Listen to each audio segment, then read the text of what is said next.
Muling ipinakita ng Ilocos Sur PNP sa pamumuno ni Police Colonel Agosto M. Asuncion, Provincial Director ng Ilocos Sur Police Provincial Office, ang mabilis at mahusay na koordinasyon ng kapulisan matapos matagumpay na mabawi ang mga ninakaw na cellphone at isang karnap na motorsiklo. Ayon sa ulat, rumisponde ang Santo Domingo Municipal Police Station sa isang naiulat na kaguluhan sa Seabed Beach, Barangay Seabed, Santo Domingo, Ilocos Sur. Habang iniimbestigahan ang insidente, 2 biktima ang lumapit at iniulat na nawawala ang kanilang mga iPhone habang sila ay natutulog sa kanilang cottage bandang alas 4 ng madaling araw noong ika-27 ng Mayo. Kinilala ang mga biktima bilang isang 24 anyos na babae na residente ng Batangas at isang 32 anyos na sales representative mula Sorsogon. Ayon sa mga saksi, ang lalaking sangkot sa kaguluhan ay siya ring nakita nilang pumasok sa cottage ng mga biktima. Agad nagsagawa ng operasyon ng mga otoridad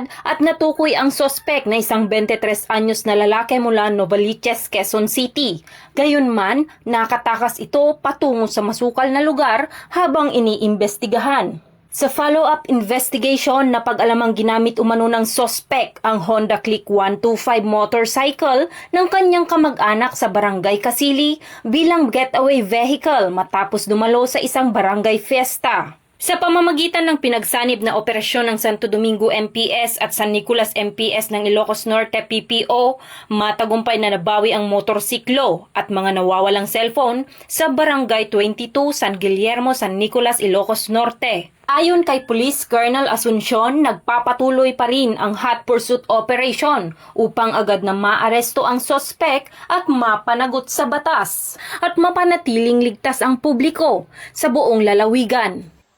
Mula dito sa Ilocos Region, ako ang iyong PNN correspondent, Patrolwoman Vicky Lyra Barbero, alagad ng batas, tagataguyod ng balitang pulis at ito ang bagong PNP para sa bagong Pilipinas. Serbisyong mabilis, tapat at nararamdaman.